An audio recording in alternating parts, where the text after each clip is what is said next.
皆さん AI どれだけ活用できてますか？おそらくまだやっぱり質問の回答だとか、あとはお悩み相談みたいな会話相手、もしくは検索ツールみたいに認識されている方もいるんじゃないかなとは思います。一方でこのチャンネルでは今までAI をどう使っていくかっていうのを、かなり具体的なアイデアとともにご紹介してきたんですが、そんな感じでもうすでに AI には実行をしてもらうというフェーズに移っています。その実行をするのが AI エージェントと呼ばれるものです。この AI エージェントを使えているか使いこなせているかで仕事の効率は大きく変わってきています。で、今回はですね、そんな AI エージェントを含めた、オールインワンのツールとして GenSpark をご紹介したいと思います。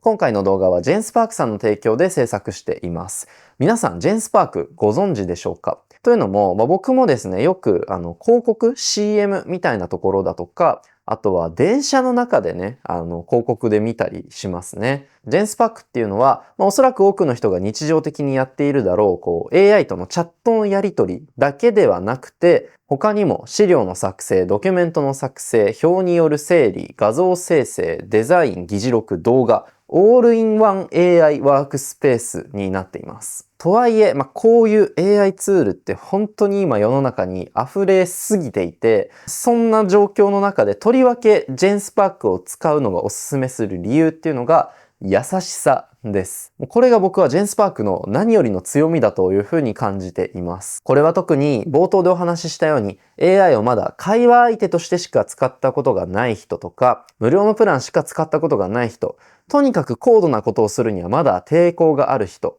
またもうそもそもそれの必要性すらあまりよく分かっていない人、こういった方にまずGenSpark の優しさ、もっと言うととっつきやすさっていうところを体感してほしいなというふうに思います。GenSpark が優しいと感じた理由、一つ目がですね、単に何でもできますと放置するのではなくて、作りたいものに合わせて入り口が分かれているというポイントです。これはもうね、画面を見てもらうのが一番分かりやすいと思います。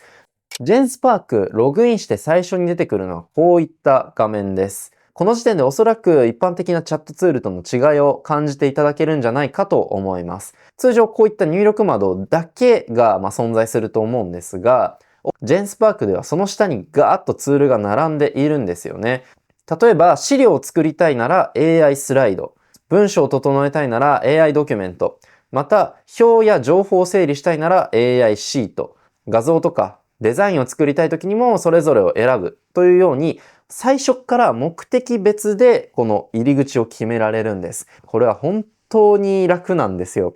なぜかというと、特に仕事においては最初にまず作るものが決まっていることが多いと思います。ちょっとデザインの叩きを作っておいてとか、そういった完成品のもう枠がある中でそこに向かってどう準備をしていくかっていう話になると思うんですよね。で、それをじゃあ AI エージェントに助けてもらおうっていうふうに考えた時に、普通は何をどう聞けばいいのかっていうのがわからなくなります。どうやってこの入力欄に書けばAI に伝わるかなみたいなのを考えるのがめんどくさいんですよね。これが AI エージェントの最初のハードルの高さだと思っています。ただ、GenSpark はもう今日はこの資料を作りたいとか、この企画を形にしたい、議事録を取りたい、画像を作成したい。こういった何を指示するかっていうところから決められるんですよね。例えば、この AI スライドっていうのを押すと、もうスライドを作成する画面に移ることができます。下の方にはデザインの実際のイメージもついていて、ここからね、ビジュアルで一番イメージと近いものを選ぶっていうところから始めたり、AI シート。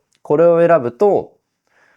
もう見慣れたですね、このシート上のものが右側に表示されて、どういうような表を作るかっていうのをビジュアルファーストで考えることができます。この AI デザイン、このデザインを押すと、さらに細かく何をデザインするかっていうところからまた決めることができます。紙媒体なのか、SNS なのか、もっと私的な壁紙とか招待状みたいなものなのか。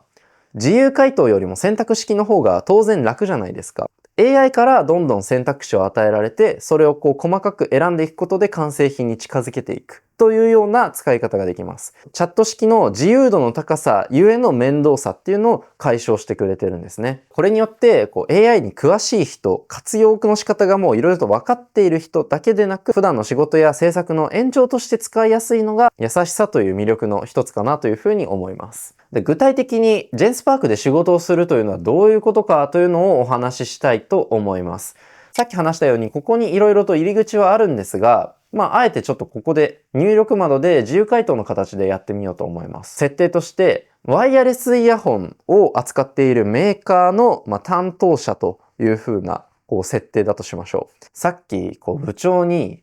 直近の競合の動向と今自分の会社がどういう状況にあるかっていうのをまとめてくれと、それで明日発表してくれみたいな無茶ぶりを課せられたとしましょう。で、もうこの状況をまずJenSparkに伝えてしまいます。ただこれ、もう実際にまず調査までね、このJenSparkにお願いしたいということで、ちょっと自分は本来やらなきゃいけない別の仕事があるので、もうリサーチから JenSparkにお願いしてみましょう。まずはこちらですね。もうステップ1として、競合5社のリサーチをお願いしますというふうに伝えて投げてみます。そしたら、こんな感じでですね、勝手にリサーチを進めてくれるんです。で、僕があまりにも漠然とした指示をしたこともあって、何を調べるかも、ちょっと AI に判断をしてもらうことになってますね。で、これで良ければこれでいいですし、ちょっともうちょいこういうところを調べてほしいんだよなというイメージがあれば、また別で送ることもできます。例えば、こんな感じで直近12ヶ月での新製品とか価格、あとはノイズキャンセリングの性能とか市場の評価、ターゲットや価格帯のポジション、ブランド戦略とか、あと国内でのシェア、ここら辺を中心にちょっと調べてくれというのを追加でね、送りたいと思います。また、情報収集を進めてくれていますね。もうこの間僕は別の仕事をしてていいのでね、画面の端っこでちょっと動いてるのさえ見守ってれば OK です。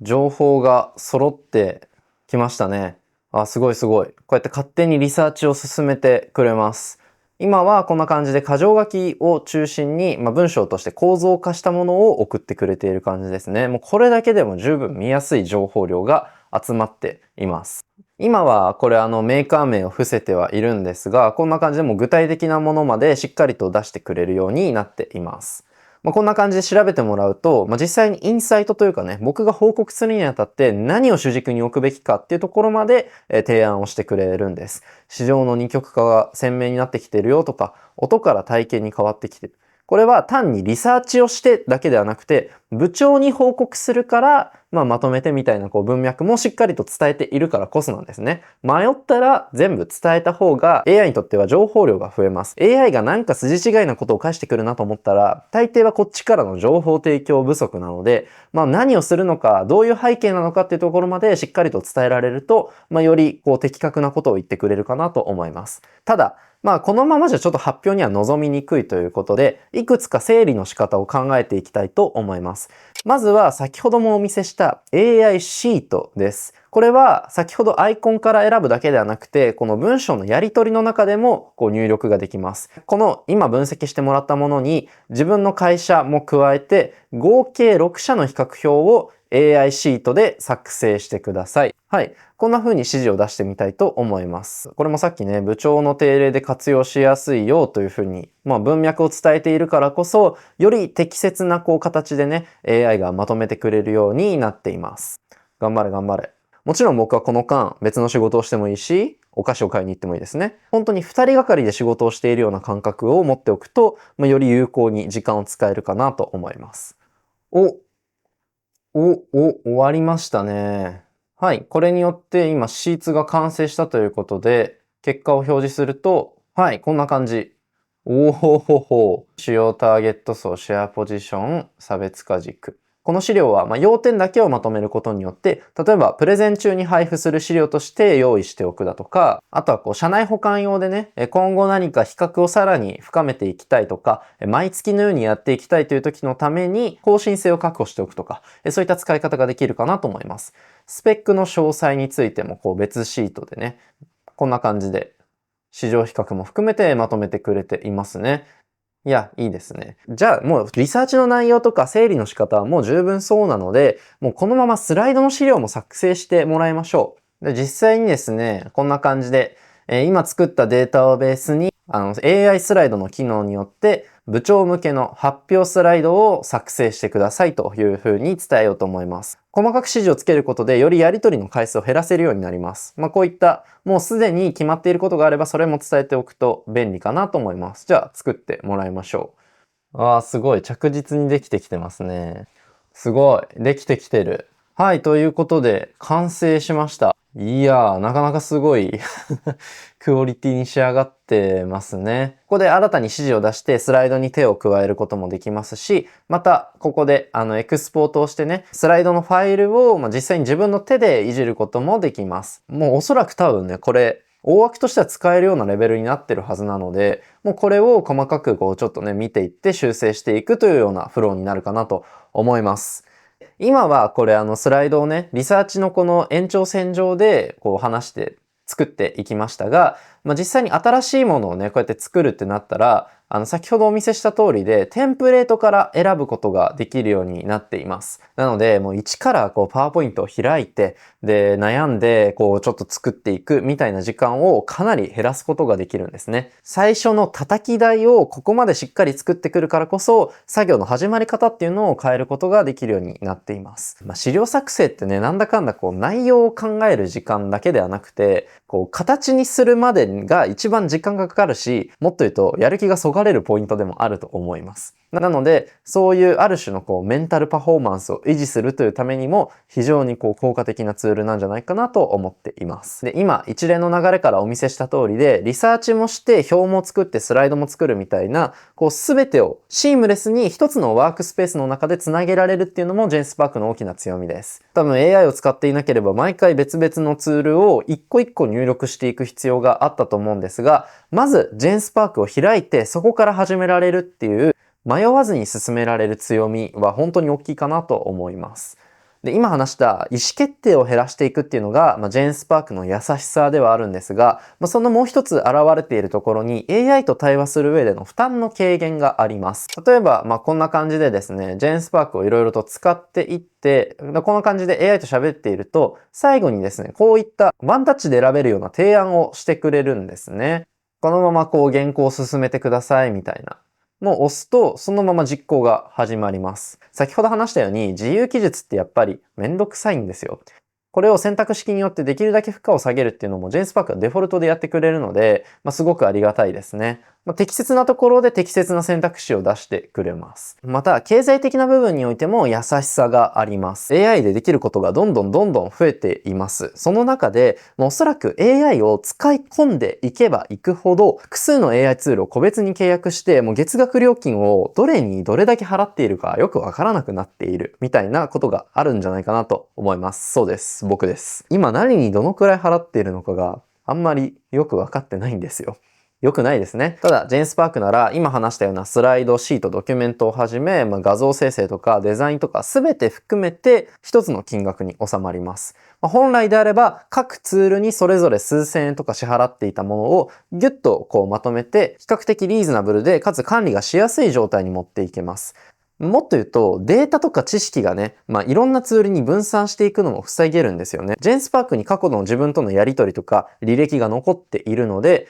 それぞれのツールでそれぞれの文脈が残っているみたいなのもまとめることによって防ぐことができます。コストの面でも管理の面でも、JSpark にいろんなもののワークスペースを全てまとめるっていうのは、すごく現実的な選択肢なんじゃないかなと思います。そして優しい理由4つ目は、モデル選びの負荷がないということです。今、何がどのくらい優秀で便利なのかっていうのが、もう多分管理しきれなくなっていると思います。この負荷がないんですね。もうここ見てください。今、モデルを選択する、このライト、スタンダード、ウルトラ。この3つのうち、どれを使うかだけを選べば、大丈夫です。そのタイミングに応じて適切なモデルは JSpark が選んでくれているので、ちょっとこれは時間をかけてしっかり調査したいな。逆にもう本当に細かいタスクなんで、早く回答が欲しい。できるだけクレジットの消費を抑えたいという場合には、ライトでとか、そういった頭の中での切り替えさえできていれば問題ないです。もう本当にいろんな意味で入力するとか選ぶみたいなモチベーションを削ぐようなハードルをどんどん撤去してくれるんですね。文章を書く、資料を作る、情報を整理する。そういった今までの日常的な仕事の延長で使えるツールなので、AI に詳しい人のためのものというよりは、むしろ誰でも使いやすい仕事道具としておすすめができます。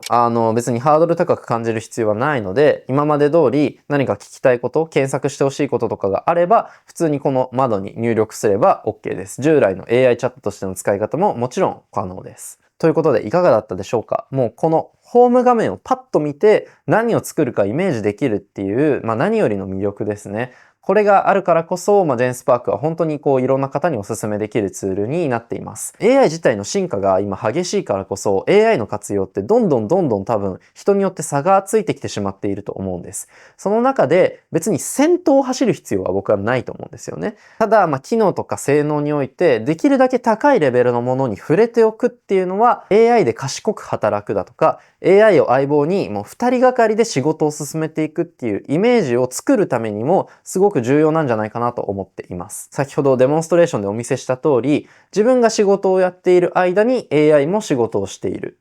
そういった2人がかりでそういった実行までやってくれる2人がかりでの仕事スタイルっていうのの入り口としてJenSparkはものすごく優しい便利なツールです。この AI が得意なことは何だっていうのを誰でも分かりやすく認識しながらこれからの AI との働き方にどんどんとシフトしていける入り口になるツールだと思っています。ぜひ AI 時代の仕事の仕方の第一歩としておすすめです。この一回触ってみるだけでこの心理的なハードルはだいぶ下がりますので。ということで、このチャンネルでは他にもですね、ライフスタイルに関する様々な動画を載せているので、ぜひチェックしてみてください。またチャンネル登録や高評価もよろしくお願いします。ということで今日はこの辺で以上なごみけでした。